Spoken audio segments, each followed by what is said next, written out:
சாம்பார் மசாலா தயாரிக்கிறது எப்படின்னு பார்ப்போம். ஒரு டம்ளருக்கு மல்லி எடுத்துருக்கேன். இந்த டம்ளர்கிட்ட ஒரு டம்ளர் மல்லி, 2 டம்ளருக்கு வத்தல். அதாவது 100 மல்லி வாங்கினீங்கன்னா 100 வத்தல் வாங்கிக்கோங்க. 2 ஈக்குவலாக இருக்கணும். ஒரு கைப்பிடி அளவு கருவேப்பிலை எடுத்துருக்கேன். கொஞ்சம் கடுகு, பெருஞ்சீரகம் 1 ஸ்பூனு, பெருங்காயத்தூள் எடுத்து வச்சுருக்கேன். கட்டி பெருங்காயம் வாங்கிக்கோங்க.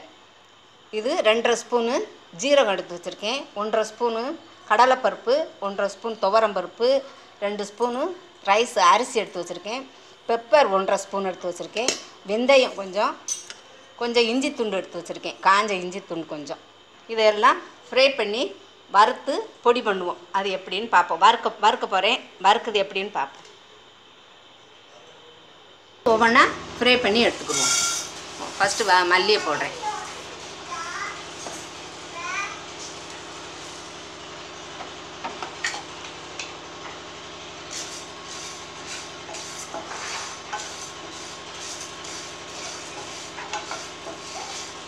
லைட்டாக தான் ஃப்ரை பண்ணணும். ரொம்ப நேரம் வச்சா கறியிரும்.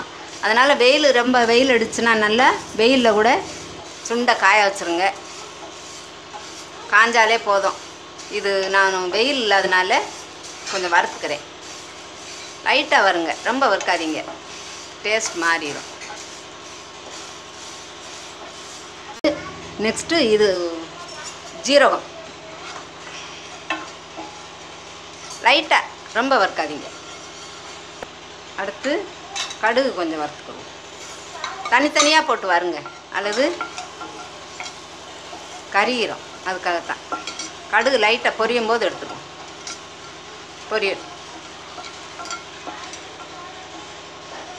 நெக்ஸ்ட்டு வெந்தயமும் இஞ்சி துண்டு லைட்டாக போட்டிருக்கேன். அதையும் வறுத்துக்கணும்.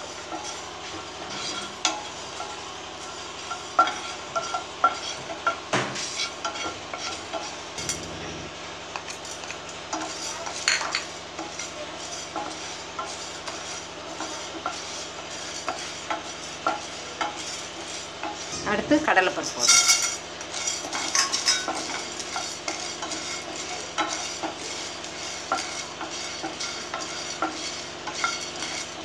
அடுத்து ரைஸ். அடுத்து பெருஞ்சீரகம் கொஞ்சம் போடும். சும்மா லைட்டாக வருங்க, ரொம்ப வறுக்காதீங்க, கறியிரும். லைட்டாக வறுத்தா போதும். இவ்வளோ போதும். அடுத்து பெப்பர் போடுறேன்.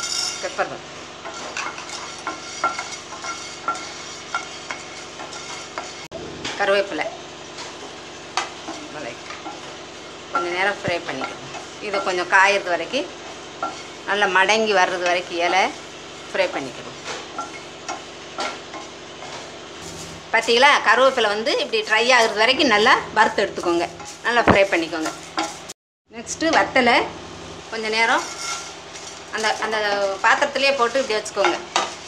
அவ்வளவே போதும். கொஞ்சம் நேரம் வச்சுருந்தா போதும், அவ்வளோதான். வத்தல்லாம் ரொம்ப நேரம் வறுக்கக்கூடாது, கருகி போயிடும். அதனால் கொஞ்சம் அந்த சூட்லேயே வச்சுருந்து எடுத்துருங்க. ஃப்ரை பண்ணி எடுத்தாச்சு. நான் வீட்லேயே ரெடி பண்ணுறதுக்காக கொஞ்சமாக எடுத்திருக்கேன். அதனால் நான் மஞ்சள் பொடி, விரால் மஞ்சள் போடலை, மஞ்சள் பொடி எடுத்திருக்கேன். இது பெருங்காயத்தூள் எடுத்திருக்கேன். நீங்கள் மிஷினில் போய் அரைக்கிறவங்க 1/2 கிலோ எடுத்தீங்கன்னா 1/2 கிலோ மல்லிக்கு 1/2 கிலோ வத்தல் போட்டுக்கோங்க. விரால் மஞ்சள் போட்டு அரைச்சிக்கோங்க. பெருங்காயம் நான் தூள் எடுத்துருக்கேன். நீங்கள் கட்டி பெருங்காயம் போடுங்க. அதனால் நல்லது. கட்டி பெருங்காயம் தான் நல்லது. எனக்கு அவசரத்துக்கு கட்டி பெருங்காயம் இல்லை, அதனால் நான் பெருங்காயத்தூள் எடுத்திருக்கேன். பாருங்கள், ஃப்ரை பண்ண ஐட்டம் பூரா மிக்சியில் போட்டு பவுடர் பண்ணி எடுத்தாச்சு. இதே மாதிரி நீங்களும் உங்கள் வீட்டில் செய்து குழம்பு வச்சு செய்து சாப்பிட்டு பார்த்துட்டு உங்கள் ஃபீட்பேக்கை எழுதுங்க. நன்றி.